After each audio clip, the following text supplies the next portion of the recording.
Very good morning to all, this is Tapas IAS. Tapas IAS में आपका स्वागत है। Today is 14th of August 2023 and we are going to discuss the Hindu newspaper का जो भी relevant news है आज उसको समझने की कोशिश करेंगे। उससे पहले आप सभी को एडवांस में 15th अगस्त की इंडिपेंडेंस डे की बहुत बहुत बधाई। सो स्टार्ट करते हैं। पहला न्यूज ये है कि 14 state yet to join education scheme. So आप सबको पता है, इसमें कुछ बताने की जरूरत है नहीं कि गवर्नमेंट ने नेशनल एजुकेशन पॉलिसी लेके आए थे 2020 में। तो उसमें 14 स्टेट अभी भी ज्वाइन नहीं किए हैं। तो उनको 14 स्टेट ज्वाइन नहीं किए हैं और अप्रोक्सीमेटली 13,000 करोड़ रुपए जो इनको देने हैं वो इसलिए इनको मिले नहीं हैं। तो उसको लेके सरकार कह रही है, सेंट्रल गवर्नमेंट, कि आप लोग इसमें ज्वाइन करो और जो भी लाभ है वो उठाओ। तो national education policy 2020 to get fund of almost 13,000 crore for the next 3 years under the centre flagship schemes for state run higher education institutions. तो फिर इसका स्टेट का क्या कहना है? तो 14 स्टेट में केरला, तमिलनाडु, वेस्ट बंगाल, ये लोग आपको पता है कि नॉन बीजेपी गवर्नमेंट है ये। तो नॉन बीजेपी गवर्नमेंट है, तो इन्हीं लोगों ने पार्टिसिपेट नहीं किया है। तो ये कहते हैं कि इसमें 40% जो फंड है वो तो इस सरकार स्टेट गवर्नमेंट देती है, तो उसको लेके ऑब्जेक्शन है। तो उस हिसाब से इन्होंने बोला है। तो आप इसमें याद रखिएगा कि पीएम ऊषा, तो प्रधानमंत्री उच्चतर शिक्षा अभियान, तो आप ये स्कीम एक बार देख लीजिएगा, ठीक है। सो स्टेट गवर्नमेंट का कंसर्न समझ गए कि 40% पैसे तो मैं देता हूं इसमें, तो इसमें क्या नई बात है। तो एजुकेशन तो उनको भी चलाना है, और एजुकेशन आपको पता है कि एजुकेशन जो है वो कंकरेंट लिस्ट में है। कंकरेंट लिस्ट समझते हैं आप लोग? ऐसे लिस्ट जहां पे दोनों सेंट्रल गवर्नमेंट और स्टेट गवर्नमेंट दोनों कानून बना सकते हैं। अगर ऐसी कुछ चीजें हुई जो दोनों कानून बनाएंगे और दिक्कत होगी, तो आपको पता ही है कि सेंट्रल गवर्नमेंट का जो रूल होगा, जो कानून होंगे, वो प्रिवेल होती है स्टेट गवर्नमेंट के ऊपर। ये कॉन्करेंट लिस्ट का जो 7th शेड्यूल में लिखा होता है, 7th शेड्यूल ऑफ कॉन्स्टिट्यूशन में लिखा रहता है। तो उसके बेस पे ये है। तो एजुकेशन पे तो दोनों अपने अपने कानून बना सकते हैं, लेकिन जब सेंट्रल गवर्नमेंट ने बना दिया है तो वो तो प्रिवेल होगा ही। तो नेशनल एजुकेशन पॉलिसी पूरे उसके लिए बना है, तो आपको उसके अंदर में आना पड़ेगा। अब ये किस टाइप की, इस टाइप की बातें करेंगे वो देखते हैं, और अगर कुछ बड़ा इसमें लिखेंगे तो उसको और अंडरस्टैंड करेंगे डीप में। लेकिन अपने लिए केवल पहले तो बेसिक्स पे ध्यान दो कि एजुकेशन है तो एजुकेशन कौन से लिस्ट में है, ठीक है। फिर एजुकेशन को लेकर राइट टू एजुकेशन भी पास हो चुका है, तो उसको भी एक बार देख लीजिए कि उसमें क्या है। कभी कभी तो सी सेट में राइट टू एजुकेशन पूछ देता है। तो यूपीएससी का अलग ही अपना ही गेम है, वो अपने ही खिलाड़ी हैं वो अपने जोन के। तो आप लोग थोड़ा सतर्क रहें। तो इसमें तो यही था कि जो स्टेट पार्टिसिपेट नहीं किए उनको पार्टिसिपेट करने के लिए बोला जाएगा। और डेफिनेट सरकार के पास दोनों टाइप के कानून होते हैं, आप समझते ही हो कि आपको प्यार से समझा सकते हैं, अदरवाइज आपको पेनल्टी देंगे। अगर आप नहीं ज्वाइन करोगे तो आपके पैसे रोक लेंगे। तो 14,000 13,000 करोड़ का वही है, इस टाइप का ही गेम है, आप ऐसा समझे।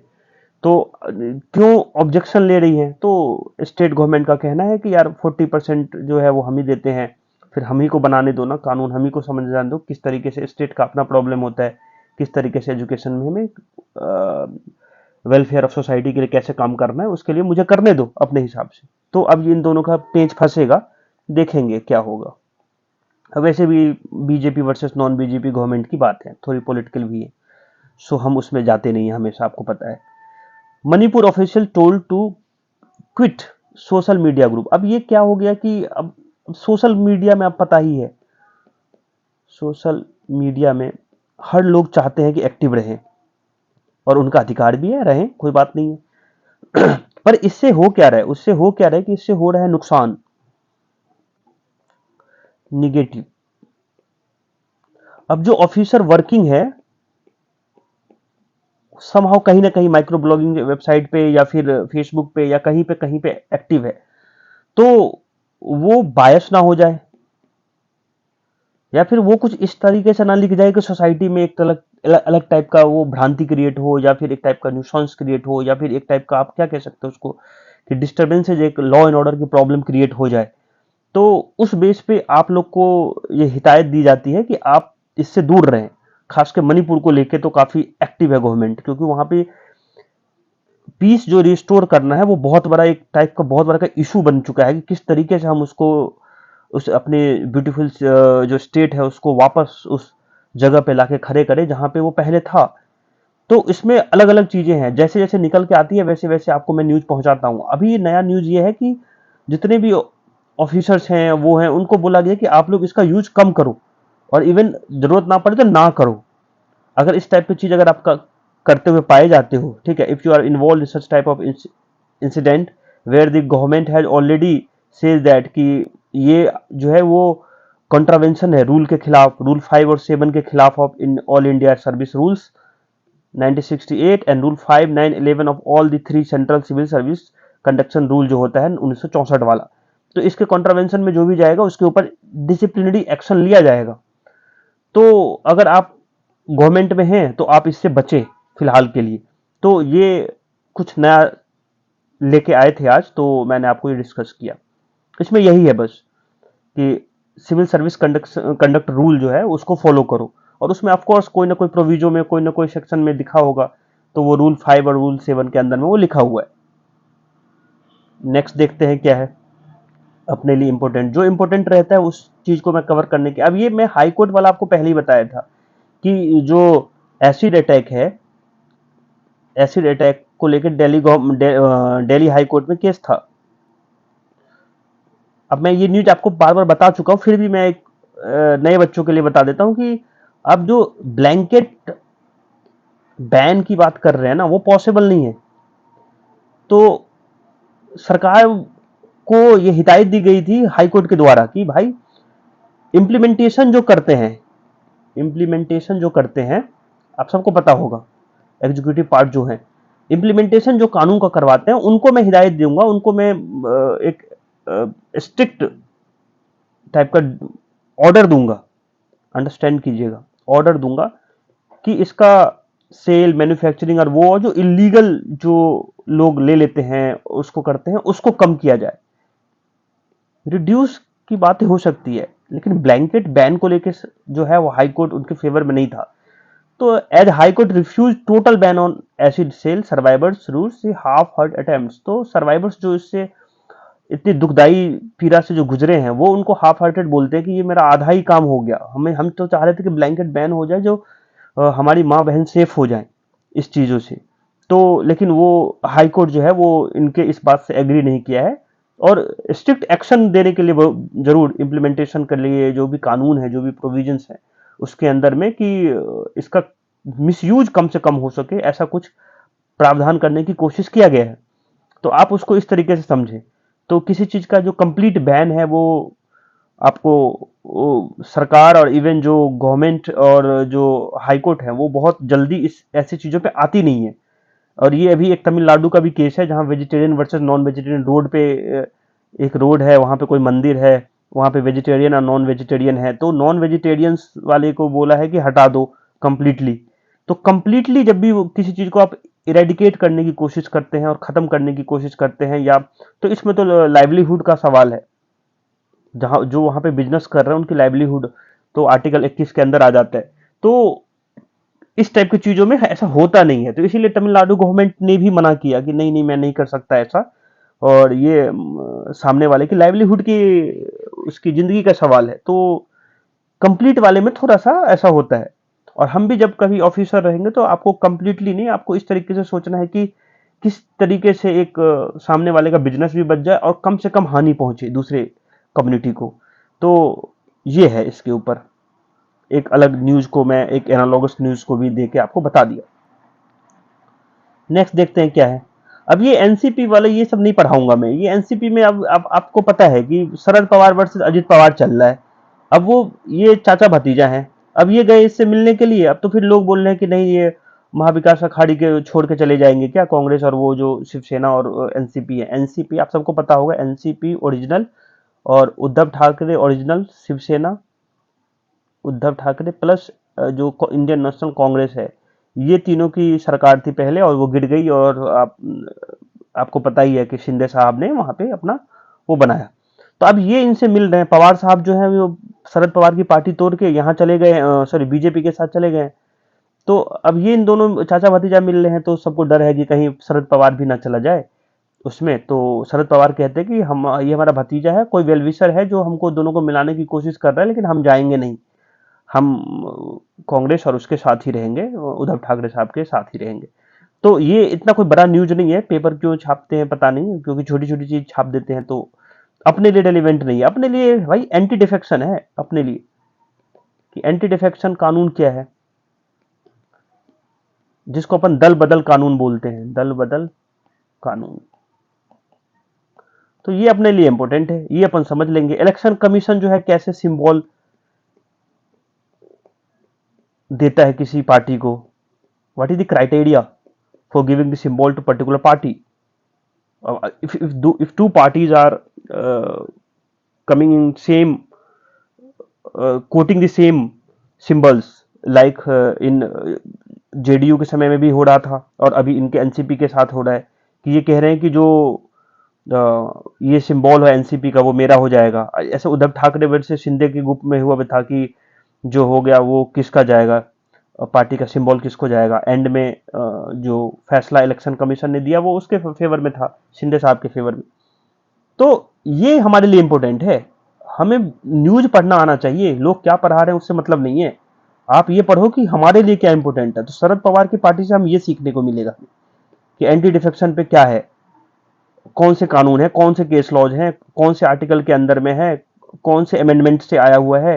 इलेक्शन कमीशन में हम ये देखेंगे, इलेक्शन कमीशन के पास पावर है क्या सिंबल देने का, कि कौन से पार्टी का क्या सिंबल्स है, कौन देगा, तो ये देखेंगे। हमारे लिए ये इंपॉर्टेंट है। आप लोग समझ रहे हैं ना क्या कह रहा हूं मैं। तो उस पर ध्यान दीजिए, स्टिक रहिए अपने एग्जाम के प्रति, और कुछ भी नहीं पढ़ना है अपने को। अब देखिए कर्नाटका सीएम अर्ज किया है, क्या अर्ज किया है कि ड्रॉट जो मैनुअल्स होते हैं उसको चेंज करो। आप सबको पता है कि ड्रॉट किस कंडीशन पे दिया जाता है। तो ये तीन कंडीशन है, तीन टाइप के, एग्रीकल्चर डाउट, मेट्रोलॉजिकल एंड हाइड्रोलॉजिकल डाउट्स। तो ये बोल रहे हैं कि हर रीजन का ना अपना एक अलग जोन है।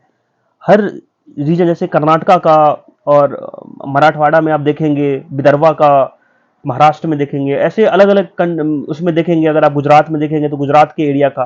तो आप, जब हम गुजरात की बात कर रहे हैं और हरियाणा की बात करें, या फिर हम बात करें किसका, बात करें हम महाराष्ट्र का,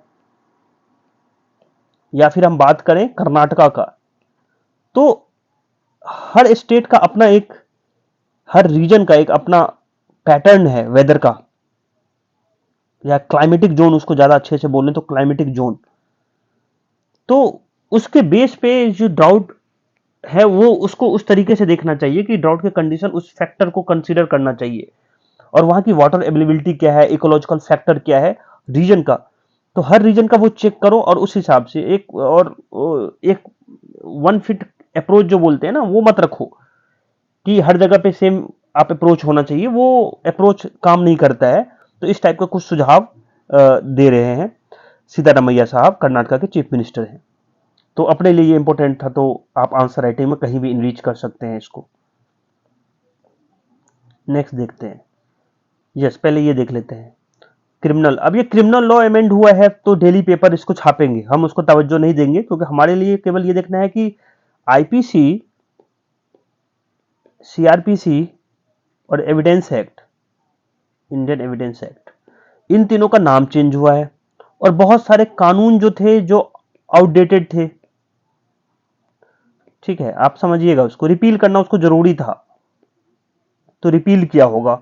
और कुछ कानून जरूरी था लाना, कुछ ऐसे चीजें जैसे मॉब लिंचिंग पे, तो उस पे कानून लाना बहुत जरूरी था, तो हम क्या करेंगे, उसका उसको ऐड करेंगे। तो इसमें केवल यही हुआ है।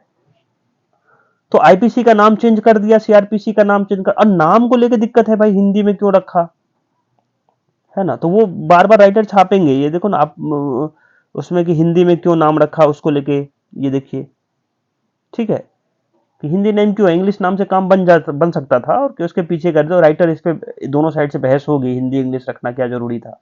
तो we are not going on detail on, उसमें नहीं जाएंगे हम ये देखेंगे क्या है। अब ये है कि कुछ सेक्शन आए होंगे, कुछ सेक्शन जाएंगे, तो ठीक है। तो अब वो बोल रहे हैं कि 195 जो था इक्विवेलेंट टू 153 था पेनलाइज करता है कि अगर फॉल्स और मिसलीडिंग इंफॉर्मेशन देंगे, अगर सॉवरेनिटी, इम्यूनिटी, इंटीग्रिटी के खिलाफ हो जाएगा। वाइल मॉब लिंचिंग को ऐड किया गया है ऑर्गेनाइज क्राइम को। अब ऑर्गेनाइज क्राइम क्या होता है आप सबको पता होगा। ऑर्गेनाइज क्राइम को भी ऐड किया गया, जैसे टेररिज्म है, टेररिज्म एक ऑर्गेनाइज क्राइम है, तो इसको ऐड किया गया है। फिर सेडिशन को हटा के उसको अलग जगह पे लाया गया है। और फिर जुडिशियल कस्टडी, सॉरी, जो पुलिस कस्टडी थी वो 15 दिन तक आपको पता है, तो उसको बढ़ाने की भी बात हो रही है। तो वो क्रिटिक्स कर रहे हैं कि इसको बढ़ाने की क्या जरूरत थी। तो अब जैसे जैसे इसके अंदर में लिखा जाएगा वो हम डिस्कस करता जाएंगे, लेकिन ये है कि आपको इतना डिटेल में नहीं जाना है। If you are a not a law background, और अगर आपका लॉ ऑप्शनल नहीं है तो इतना डिटेल में नहीं जाना है। आप ओवरव्यू समझ लो कि नाम चेंजेज हुआ है। और क्रिमिनल जो कानून होते हैं, जैसे क्रिमिनल, तो एक सिविल लॉ होता है, क्रिमिनल लॉ होता है। तो ये प्रॉपर्टी से रिलेटेड होता है, और ये जो होता है क्राइम से रिलेटेड होता है। तो आपको केवल उतना समझने की जरूरत है। और इसमें कुछ नया होगा तो पाकिस्तान को लेके इन्होंने लिखा है, तो अभी अब कितना रेलिवेंट है पढ़ाना मेरे लिए नहीं है, लेकिन मैं तो पढ़ लेता हूं। तो मैं आपको बता दूं कि इसमें यह है कि पाकिस्तान में पता है आपको, एक साइड आर्मी रहती है, दूसरे साइड पॉलिटिकल फिगर्स रहते हैं, जो भी लोग हैं या पर्सनैलिटी बोल दें उसको। अब इन दोनों में सामंजस्य तो कभी भी बैठता नहीं है, और जब बैठता तो अच्छे तरीके से इनका गवर्नमेंट चलता है। तो इस सब चीजों को, बहुत सारी चीजें लिखा गया है उसमें कि पाकिस्तान में कैसे इमरान खान की जो गवर्नमेंट थी वो अभी भी जो है वो बहुत ज्यादा एक्टिव है, बहुत ज्यादा पॉपुलर है।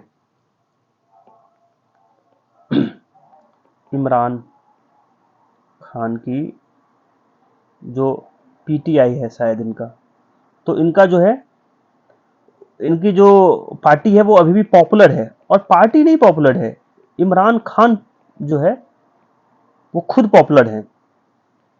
अब वो गिफ्ट वाले केस में आप सबको पता है कि गिफ्ट वाले केस में इमरान खान को 3 साल की सजा हो गई, 3 इयर्स की जेल हो गया है। उन्होंने अपील किया है हायर अथॉरिटी पे और हायर कोर्ट में, लेकिन अभी 3 साल के लिए सजा है, तो इसलिए डिवार्ड हो गए हैं इलेक्शन से। इलेक्शन से अभी डिवार्ड है, तो उनकी आगे की स्थिति कैसी होगी, ठीक है, तो उसको लेके है कि इमरान खान की जो पार्टी है वो किस तरीके से। और कुछ जो लोग इनके हाइती बहुत काफी करीब थे उनको भी जेल है, तो वो उस जेल में ही है, तो उनको भी उठा लिया गया है, उनको भी जेल कर दिया गया है। फिर the problem with mister Khan and his politics is always been that he Imran Khan stating once I am democracy, मतलब ये डेमोक्रेसी को बहुत मानते हैं कि यार डेमोक्रेसी के लिए इनकी बड़ी वो है। और वो कभी कभी ओवर कॉन्फिडेंट हो जाता है, इंपल्सिव हो जाता है, और सेल्फ राइटियस, और उसका डिग्री जो है धीरे धीरे चेंज होता रहता है। तो ये लिख रहे हैं कि ये ऐसा है। फिर उसके बाद बोलते हैं इनका कंपेयर दूसरे पार्टी से करते हैं, ठीक है। तो अब जैसे मुस्लिम लीग वाली पार्टी है एक, और एक और भी पार्टी है जिसमें मेरे हिसाब से उसका पार्टी का नाम है पाकिस्तान पीपल पार्टी। तो इनमें अभी क्या हुआ है, अभी 90 दिन के अंदर अभी क्या हुआ, तो उन्होंने अपना रेजिग्नेशन देके एक जो है वो, उसको क्या कह सकते हैं आप, टेम्परेरी प्राइम मिनिस्टर बनाया है। तो उसको अब 90 डेज में इलेक्शन होने वाला, तो इनको लगता है कि इमरान खान तो जेल में है तो हम इलेक्शन जीत लेंगे, और ऐसे करके। फिर आर्मी को लेके इसमें लिखा जाता है कि आर्मी के साथ इमरान खान के जो थे लगातार वो अच्छे संबंध नहीं थे, और आर्मी को वो क्वेश्चन करते थे। लास्ट 1 साल से तो बहुत ही वोकल हो गए थे आर्मी के खिलाफ। तो वो लेके इमरान खान भी उसमें भी थे कि आप आर्मी के साथ पंगा लोगे उधर तो आपको पता ही है सरकार गिर जाती है पाकिस्तान में। तो ये थे, वो उनके खिलाफ भी वोकल रहे। तो इस टाइप की चीजें राइटर लिख रहे हैं। फिर नवाज शरीफ जो है उनको भी जेल्ड है, ठीक है, और वो भी बाहर है, एग्जाइल है अभी। वो आएंगे तो इलेक्शन किस तरीके से लड़ेंगे, तो ये कुछ पूरा पूरा पाकिस्तान के बारे में ये समझाने की कोशिश किए थे। फिर लिखा while the army has been over the overseas Pakistan economic rivals, the army chief himself actually involved in such a rivals. Parliament in last few hours amended the official, अभी क्या ऑफिशियल सीक्रेट एक्ट जो है power to arrest किसी को, search without ये भी लेके आए हैं, तो ओएससी लेके आए हैं, तो ये डेंजरस ही है उनके लिए, क्यों लाए हैं पता नहीं। अब ये बोल रहे हैं लास्ट में राइटर कि two former prime minister will display their patriotism, one of from jail and other from exile. ठीक है, एक तो जेल में है, दूसरे भाग गए हैं। Still uncertain whether they are will be allowed contestant next. तो नेक्स्ट इलेक्शन जो हो रहा है 90 दिन के अंदर में, जो इलेक्शन हो रहा है 90 डेज के अंदर में इलेक्शन होने वाला है, तो उसको लेके है कि एक तो जेल में है साहब और दूसरा बाहर विदेश में है, तो किस तरीके से इलेक्शन होगा। तो मैंने मोटा मोटी समझाने की कोशिश किया, इससे ज्यादा डिटेल में आपको जरूरत है भी नहीं, टिल देन कि you are a political science का स्टूडेंट है, तो आपको पढ़ना जरूरी है। अब ये दलित क्रिश्चियन भी मेरे को ज्यादा इंपॉर्टेंट लगा नहीं। मेरे को लगता है कि दलित क्रिश्चियन में केवल हमें यह समझ में आना चाहिए कि दलित क्रिश्चियन, पहले तो दलित क्या है, तो दलित जो है वो कॉन्स्टिट्यूशन में ऐसा कुछ है नहीं। तो कॉन्स्टिट्यूशन में शेड्यूल कास्ट की बात होती है हमेशा, और वो भी शेड्यूल कास्ट आर्टिकल 341 के अंदर में डिफाइन है। 338 में अगर आप देखिएगा तो national commission of schedule classes है, शेड्यूल क्लास है। ठीक है, वो शेड्यूल क्लास की उत्थान के लिए और उसके लिए, उसके प्रमोशन के लिए, उसके एजुकेशन के लिए कैसे काम करेंगी, तो एनसीएससी वो बॉडी है, और ऑफ कोर्स ये कॉन्स्टिट्यूशनल बॉडी होगी। तो आपको ये ध्यान रखना, देखो ये होगा। फिर आर्टिकल 330 अगर देखेंगे ना, तो पार्लियामेंट में रिजर्वेशन है, पार्लियामेंट में रिजर्वेशन है एससी को लेके। और आर्टिकल 332 देखिएगा तो आपको लगेगा लेजिस्लेटिव असेंबली में, हर स्टेट की लेजिस्लेटिव असेंबली में अगर एससी पॉपुलेशन होता है तो उसके लिए रिजर्वेशन होता है। तो आपको इसके आसपास घूमना आना चाहिए कि अगर दलित अगर बहुत ज्यादा न्यूज में है तो कौन से आर्टिकल कॉन्स्टिट्यूशन को वो, और फिर दलित के व्यूज, महात्मा गांधी के क्या व्यूज थे और अंबेडकर के क्या थे, भीमराव अंबेडकर के क्या थे।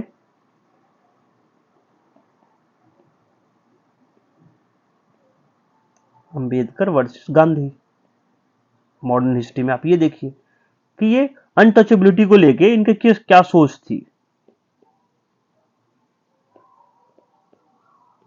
अनटचेबिलिटी को लेके इनकी क्या सोच थी। तो आप उस पर ध्यान दीजिए, रेदर देन कि आप इतना पूरा डिस्कशन में जाएं कि क्या हो रहा है या दलित क्रिश्चियन क्या है। तो दलित क्रिश्चियन कुछ ऐसा कोई बड़ा तोप नहीं है, कोई ऐसा कि कुछ बड़ी चीज है कि कोई दलित था और वो क्रिश्चियन में कन्वर्ट हो गया। अब ये क्यों कन्वर्ट हुआ, तो उसके बहुत सारे रीजन है, पॉवर्टी है, आइडेंटिटी क्राइसिस है, फिर ह्यूमिलेशंस हैं। आप समझ रहे हैं ना, बहुत सारे आप ढेरों कारण निकाल सकते हैं। तो आप आज से नहीं, पुराने जमाने से ही जो है पूरा सिस्टम जो है 1 2 3 4 भाग में डिवाइड है, ब्राह्मण क्षत्रिय और इस टाइप के 4 में, और उसमें भी जो है वो दलित जो है वो आउटकास्ट है। तो अपनी कंडीशन को सुधारने के लिए डेफिनेटली कोई ऐसे जगह पे जाएंगे जहां पे उनकी इज्जत हो, तो उसको लेके वो लोग कन्वर्ट हो जाते हैं क्रिश्चियन में। तो अब वो क्रिश्चियन में कन्वर्ट हो जाएंगे तो क्या वो एससी कम्युनिटी के रिजर्वेशन में आएंगे? Question is that. So we have to understand that कि if a person is changing their caste from one religion to another, तो क्या वो एससी के रिजर्वेशन में रहता है क्या? तो हिंदुजम,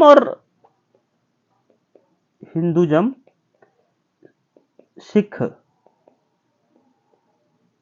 और जो है इनमें तो दलित का कंसेप्ट है, पर क्या क्रिश्चियन में है क्या? और दूसरी बात यह है कि हिंदुजम और सिखिज्म ये सब का तो ओरिजिनेट तो इंडिया में हुआ है, क्रिश्चियन की ओरिजिनेटी तो कहीं बाहर हुई है। तो अगर मैं उनको एससी क्रिश्चियन में उसको इंक्लूड करूं तो इंटरनेशनल लेवल पे थोड़ा भी दिक्कत हो सकती है कि इस टाइप की चीजें आप हमारे उसमें भी कर रहे हैं। तो बहुत सारे रीजन है, और उसको लेके कुछ ऐसी चीजें दलित क्रिश्चियन को लेके लगातार पेपर वाले उसको लिख रहे हैं। अब उसमें क्या है कि अभी जो है केजी बालकृष्णन जो है वो है, सरकार ने उनको वो बनाया था, उनकी कमीशन बनाई थी कमिटी, और वो फाइंड आउट करने वाले थे कि पॉसिबिलिटी फाइंड आउट करो कि शेड्यूल कास्ट को दलित क्रिश्चियन में दलित क्रिश्चियन को शेड्यूल कास्ट में रख सकते हैं कि नहीं रख सकते। इससे पहले भी कमेटी थी, रंगनाथ कमेटी, शायद, हाँ, रंगनाथ मिश्रा जी की कमेटी थी 2007 में।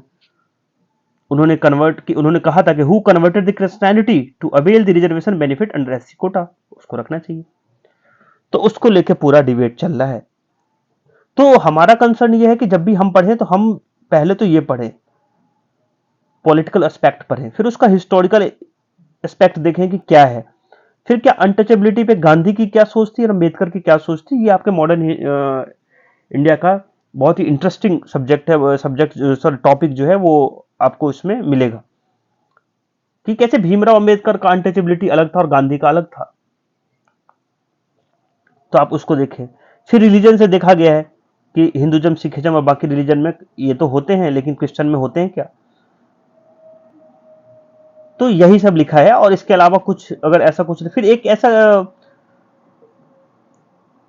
केस भी है सुसई वर्सेस यूनियन ऑफ इंडिया वाले में। उसमें क्या था, दलित कैथोलिक शूमेकर थे और वो सुप्रीम कोर्ट पहुंचे थे कि एक्सटेंशन करने के लिए कि कियोस्क जो होता है ना, प्लेटफॉर्म जो होता है, उसमें उसको इक्वल टू पार equal to shoemakers, Hindu shoemakers के बराबर रखा जाए। ठीक है, तो जो हिंदू जो मोची थे और जो कैथोलिक मोची थे उनको बराबर रखने के लिए दलित में ऐसा करके वो सुप्रीम कोर्ट में गए थे। तो सुप्रीम कोर्ट ने उस केस में मना कर दिया था, उनको बोला था कि ऐसा नहीं हो सकता। तो एक ये था, तो एक इंटरेस्टिंग पॉइंट ये था। तो this is all about Dalit Christian. ज्यादा आपको जाने की जरूरत नहीं, आप जितना मैं बोल दिया उतना आप केवल समझ लो मेरे हिसाब से। और इसके अलावा जितना पढ़ना है आप पढ़ें, आप तो आजाद हैं, आजाद भारत के नागरिक हैं, जितना चाहे पढ़ें, लेकिन इतना तो आना चाहिए, इतना रेलिवेंसी है इसका। फिर आर्गुमेंट में, फेवर में, अगेंस्ट में क्या लिखता है राइटर, वो डेली अपडेट होता रहता है। आप डेली डेली उस पॉइंट को ऐड करते जाएं। कॉज जरूर पता करें कि अगर कोई कास्ट या कोई एक बंदा एक रिलीजन को दूसरे छोड़ता है और दूसरे रिलीजन को ज्वाइन करता है, या एक कास्ट का कोई बंदा जो बहुत ही नीचे है एक पर्टिकुलर रिलीजन में और दूसरे के रिलीजन को अपनाता है, तो उसके पीछे का रीजन क्या होगा, what will be the reason behind that. That is more important than reading the whole newspaper. वो हमारे लिए ज्यादा इंपॉर्टेंट है। क्या गरीबी है, क्या भुखमरी है, क्या क्या स्वाभिमान की लड़ाई है, क्या ह्यूमिलेट कर रहे हो, क्या पॉलिसी उनके लिए बनाई जा रही है पर वहां तक पहुंच नहीं पा रही है क्या। तो वो सब चीजें हमें देखने की जरूरत है। फिर नेक्स्ट देखते हैं। आप सबको पता है कि इलेक्शन कमीशन को अपॉइंट करने के जो सीजीआई ने बोला था कि CGI plus prime minister plus leader of opposition, ये होगी कमिटी। तो उसके खिलाफ सरकार ने एक बिल लेके आए हैं और बोले हैं कि नहीं, पीएम प्लस कैबिनेट मिनिस्टर, एक बंदा कैबिनेट मिनिस्टर का प्लस लीडर ऑफ ऑपोजिशन, ये होगा। तो इसको लेके बहस चलेगी।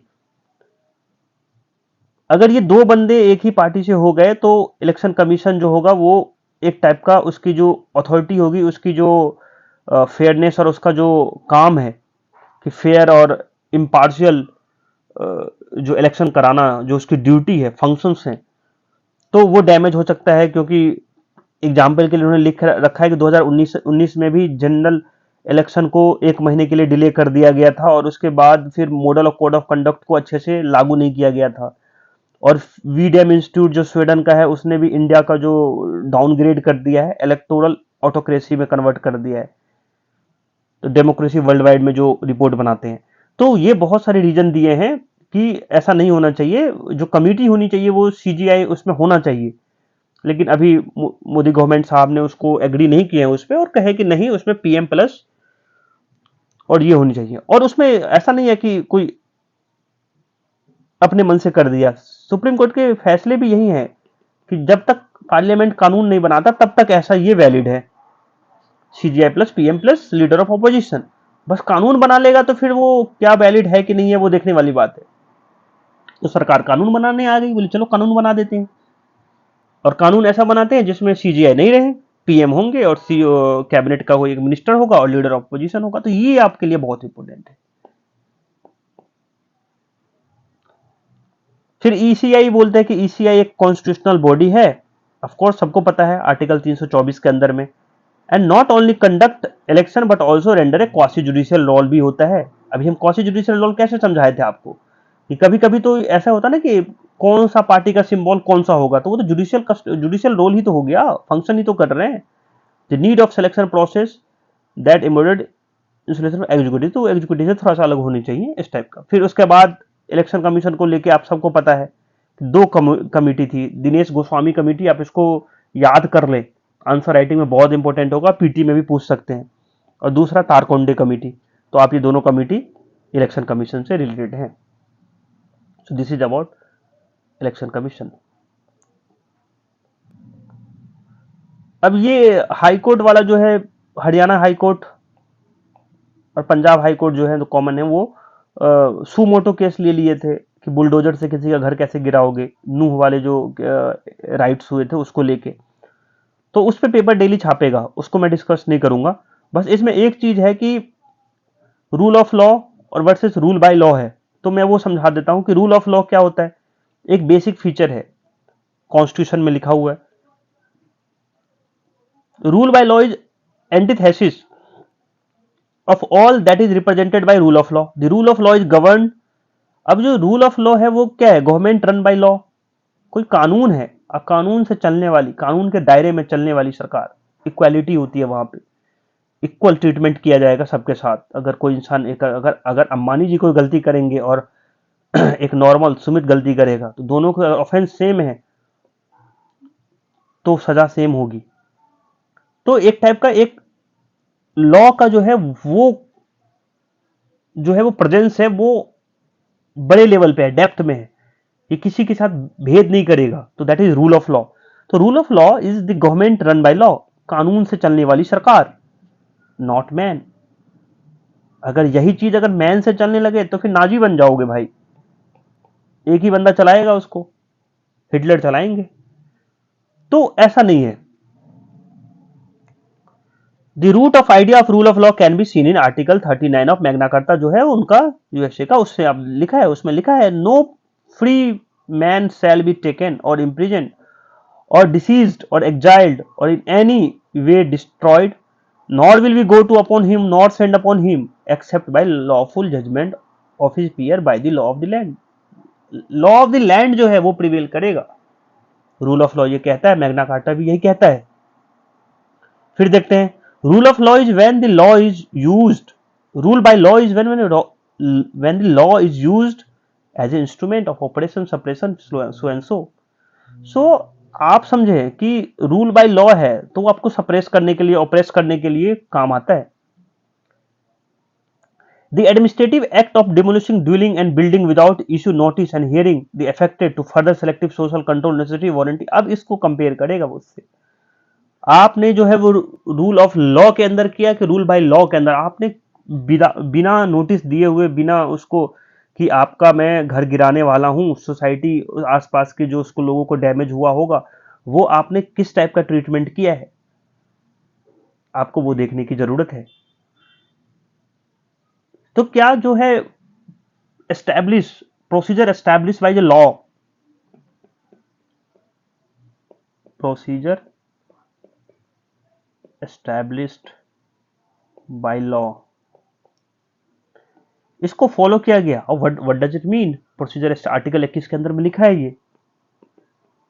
अब तो आर्टिकल 21 में इसका एम्बिट भी बढ़ा दिया, ड्यू प्रोसेस ऑफ लॉ है।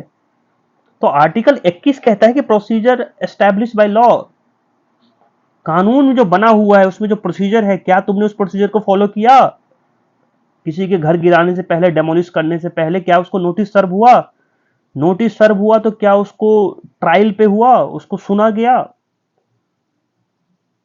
अगर आप ये सब चीजें नहीं किए हैं, कि आप उसको फेयर मौका नहीं दिए हैं, fair chance to present their case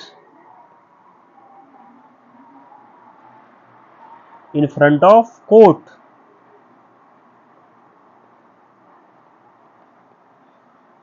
fair chance नहीं दिया, फेयर ट्रायल का आपने चांस नहीं दिया। दूसरा, पहला कि आपने नोटिस ही नहीं दिया, तो क्या ये प्रोसीजर एस्टैब्लिश बाय लॉ है? अरे जब आप किसी का घर गिरा रहे हो तो कानून तो लिखा होगा, कहीं तो लिखा होगा, कोई से सेक्शन में किसी भी कानून के कोई से स्टैट्यूटरी कानून तो होंगे। जिसमें लिखा होगा कि अगर ये बंदा राइट्स करेगा तो इसको सो एंड सो डेट पे ये करने के बाद, उसका सो एंड सो करने के बाद इसका घर गिरा दिया जाएगा। अगर ऐसा नहीं किया गया, आप गिरा रहे हैं, तो प्रोसीजर एस्टैब्लिश बाय लॉ जो है उसको आप तार तार कर रहे हैं। और यही नहीं, प्रोसीजर एस्टैब्लिश एक ऊपर चले जाइए, अब तो ड्यू प्रोसेस ऑफ लॉ तो कहता है कि कानून जो ऐसा कानून जो बना है, उसके पीछे के रीजन क्या है वो भी चेक होता है, वो ड्यू प्रोसेस ऑफ लॉ कहलाता है। तो आप ये भी समझ गए होंगे कि due process of law versus procedure establish by law. जब प्रोसीजर एस्टैब्लिश बाय लॉ में कुछ और ऐड कर दिए तो ड्यू प्रोसेस ऑफ लॉ होता है। एंड वो ऐड क्या होता है? नेचुरल जस्टिस ऐड हो जाता है। No one can be heard unheard, no one can be the master of in their case on case. दो तीन वो तरीके हैं नेचुरल जस्टिस चेक करने के। अपने ही केस में आप अपने ही वो नहीं बन सकते कि अपने केस में मैं जज हूं। यही तो चीजें हो रही थी। एक जो अभी जो जन सेवा एक्ट जो आया है उसमें तो यही तो है कि आप एक एग्जीक्यूटिव है और वही जुडिशरी का रोल ले लेगा, वही कानून में सजा सुनाएगा, वही कानून को इम्प्लीमेंट करेगा और वही सजा सुनाएगा। तो ये काम नहीं करता है साहब, ऐसे नहीं चलता है। तो इसकी बातें राइटर करेंगे और उसको आप अच्छे से समझ लो। मैंने समझा दिया आपको कि जब भी कानून से कुछ रूल बाय लॉ चलेगा, रूल बाय लॉ मतलब कोई बंदा चला रहा है उसको, और वो जब बंदा चलाएगा तो वो ऑपरेशन सप्रेशन की बात करेगा। पर रूल ऑफ लॉ जब भी बात करेंगे तो कानून क्या है, कानून के तहत जो चलेगा, तो उसके लिए ब्रिटिशर जो थे वो यही करते थे। क्या करते थे? रूल को ट्विस्ट करते थे, लॉ को ट्विस्ट करते थे। रूल इस टाइप का बनाए कि ट्विस्ट करे, और इंडिया पे अपना वो गुलाम जो हमको बना के रखा था हमारे ऊपर वो इस टाइप की चीजें करते थे। हम तो वही इसीलिए तो लड़ाई लड़े कि रूल ऑफ लॉ का एस्टेब्लिशमेंट हो, रूल ऑफ लॉ का एस्टेब्लिशमेंट हो, इसीलिए तो हम लड़ाई लड़े, आजादी की लड़ाई। तो इसको लेके है। तो इसने राइटर ने अच्छा लिखा था, काफी अच्छा था। Next, US Iran hostage. अब ये वहां पे कुछ बंदे थे और वहां से जो प्रिजन में थे उनका स्वैपिंग हो रहा है, तो उसके लिए कौन, कतर कैसे साथ दे रहा है और बाकी साउथ कोरिया का क्या रोल है वो है। तो प्रिजन के जो प्रिजनर्स थे वो एक्सचेंज हो रहे हैं यूएसए और ईरान में। तो देखेंगे इसका कुछ बड़ा रोल होगा, तो अभी तो इतना इंपॉर्टेंट नहीं है अपने लिए। माया बता दिया था मैंने कि एक ऑपरेटिंग सिस्टम है, इंडिया बना रही है, ठीक है। तो इस पे ऑलरेडी तो माया ऑपरेटिंग सिस्टम है, आप उसको याद रखें। ऑक्सफैम इंडिया पे आईटी का इनकम टैक्स का जांच बैठने वाला था, हाई कोर्ट ने उसको रोक दिया है। यूके ने कहा है कि जो प्रो खालिस्तानी वाले जो थे, जो वहां पे हाई कमीशन पे लंदन में जो उन्होंने अटैक किया था यूएस के, सॉरी लंदन में एम्बेसी के ऊपर, इंडियन एम्बेसी के ऊपर, इंडियन एम्बेसी इन लंदन, तो उसकी जांच चल रही है और किसी को छोड़ा नहीं जाएगा, और हमने उसके लिए इतने रुपए खर्च किए सो एंड सो करके। तो हम नाराज थे, इंडिया गवर्नमेंट नाराज थी कि फॉरेन टेरिटरी पे अगर हमको सेफ्टी नहीं दे पाएगा तो उसका रिपरकशन यही होगा कि हम हमारे इंडिया में जो उनकी जो एम्बेसी है तो हम भी उनकी उतनी तरीके से ध्यान नहीं रखेंगे। तो उस बेस पे था तो राइटर ये। अरुणाचल प्रदेश में जो था, जो कुछ ऐसे हाइड्रो प्रोजेक्ट थे जो प्राइवेट सेक्टर नहीं संभाल पाए, तो उसको वापस सीपीएसयू ने खरीदा है। तो अब देखेंगे कि उसमें, और इसमें लिखा है कि लॉस मेकिंग है, वो लॉस था। 12 ऐसे प्रोजेक्ट है जो लॉस में था, उसको खरीदा है। तो देखेंगे इसमें क्या है। फिर इंडिया चाइना का जो 19वां मिलिट्री टॉक है वो स्टार्ट हुआ है, और वो चुसफुल एरिया में स्टार्ट हुआ है। तो आप मैप में जरूर देखिएगा इस सब एरिया, क्योंकि इस ये यूपीएससी का फेवरेट टॉपिक है एक टाइप में से। मैप का question, eastern Ladakh, Leh, Kargil area, ये पूछते ही पूछते हैं। तो आप उसको देख लीजिएगा। जैसे उन्होंने एक दो चीज, जैसे गलवान वैली वाला आपको याद होगा, गोगरा होट जो है, फिर ये P15 P17 जो था पॉइंट है, फिर पेंगोंग तसो लेक है, फिर तसो तसो मड़ी लेक है, तसो मिरी लेक। ये सब मैप पे आप जरूर देखिएगा, ठीक है। ये मैप का क्वेश्चन है और इसमें कुछ भी नहीं है। तो इसमें डिस्कशन चलेगा। ये कह रहे हैं कि हम अपना डिस्कशन करके खत्म कर लेंगे, डिस्कशन करके और एक रेजोल्यूशन पे निकलेंगे जहां पे डिस्प्यूट कम हो। और क्योंकि आप सबको पता है इसके पीछे रीजन ये लिखे हैं कि G20 की मीटिंग होने वाली है सितंबर में, तो उसमें जिनपिंग साहब आएंगे। तो उससे पहले तो उनको आपस का झगड़ा सुलझा लेना चाहिए ना, इस टाइप की चीज़ें होती है। तो उसके लेके उससे उससे पहले वो जोहान्सबर्ग में ब्रिक्स के लिए मिलेंगे, तो उससे पहले वो भी है। तो इस टाइप की चीज़ें हैं। वाटर, ये कावेरी वाटर डिस्प्यूट फिर से वापस चल रहा है। तो कर्नाटका वर्सेस तमिलनाडु, तो देख ही लीजिएगा इसको। अब ये मैप है, ये इस अभी का मैप है, तो इसमें आप ये देख लीजिएगा, ये जो है लद्दाख वाला एरिया है, ये लेह है। तो मैंने मैप के लिए आपको एक लद्दाख वाला एरिया ऐसे कट गया है, और जम्मू कश्मीर वाला जो है वो इस साइड हो गया है। तो डिस्प्यूट इसी साइड एरिया में होगा कहीं ना कहीं, पीआरसी के साथ। तो आप इसको ढूंढने की मैप पे कोशिश कीजिएगा। जैसे मैंने कुछ मैप जो है गूगल मैप से उठा के डाला है, तो जैसे मैं आपको बता दूं कि जैसे पेंगोंग पेंगोंग तसो यहाँ है, ठीक है। तो पेंगोंग तसो ये हो गया, और यहाँ पे मीटिंग हो रही है चुशुल में। तो आप देख लें कि वेस्ट साइड ऑफ पेंगोंग तसो जो है वो चुशुल है। छोटी छोटी चीजें हैं, कोई बड़ा चीज नहीं करना है आपको लाइफ में। छोटी चीजों चीजों को डेली करो। जैसे पेंगोंग तसो है, तो तसोमढ़ी लेक जो है ये है, ये जो है वो तसोमढ़ी है, तसोमढ़ी लेक है ये। और ये चुशुल हो गया। अगर इसी में देखेंगे तो और भी आपको मिल जाएंगे। श्योक रिवर, आपको पता है श्योक रिवर। नेक्स्ट देखते हैं, ये है गलवान वैली।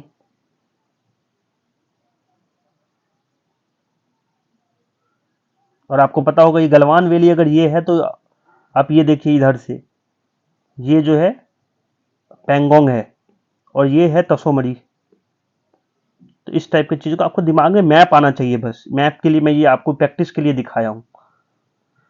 सुप्रीम कोर्ट ने पता है कि हर जितने भी कोर्ट हैं वहां पे आजकल गोली बंदूकें चल जा रही हैं, तो सुप्रीम कोर्ट ने बोला कि एक परमानेंट सिक्योरिटी यूनिट बनाना है, ठीक है। जो जस्टिस हम किसको दे रहे हैं, जब हम वहां पे बैठे हुए लोगों को ही, जब कोर्ट के प्रीमाइस के अंदर में गोलियां चल जा रही हैं, तो जस्टिस किस टाइप की जस्टिस की बात कर रहे हैं, अश्योर करने की बात कर रहे हैं।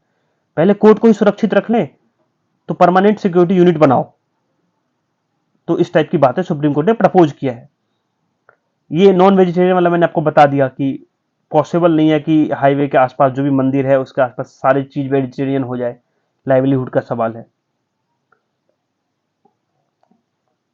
चाइना और ताइवान में चलता है। ताइवान के जो पॉपुलर लीडर हैं, जो प्रेसिडेंट बन सकते हैं अगली बार, वो विजिट किए हैं अभी।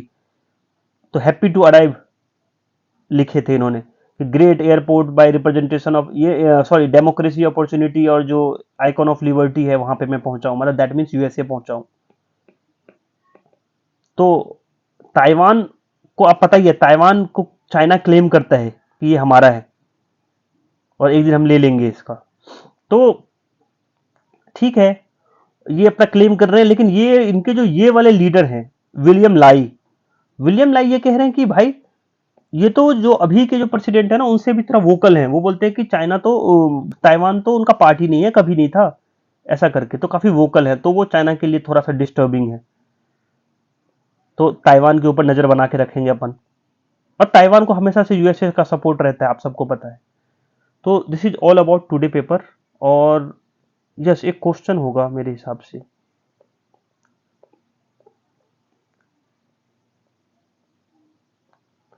तो यस, रूल ऑफ लॉ पे मैंने आपको बोला था कि रूल ऑफ लॉ पे, तो आप इस क्वेश्चन को जरूर सॉल्व कीजिएगा कि which of the following are regarded as the main feature of rule of law. Features क्या है इसमें से?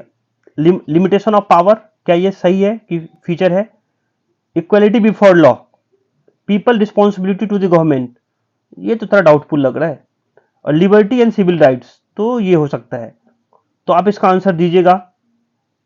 आपको मैंने हिंट दे दिया है कि अगर एक काटेंगे तो शायद आंसर आ जाना चाहिए, नहीं आ रहा है, तो इसको सॉल्व कीजिएगा। तो ऑफकोर्स इक्वालिटी बिफोर लॉ तो होगा ही। Limitation of power, rule of law में जो पावर है उसको लिमिट करता है कि आप डिक्टेटरशिप नहीं बन सकते हैं। Liberty and civil right assure करता है। तो इसका आंसर सी होना चाहिए, 1 to 4। So thank you so much, have a nice day. आप लोग सब्सक्राइब करें, लाइक करें, कमेंट करें।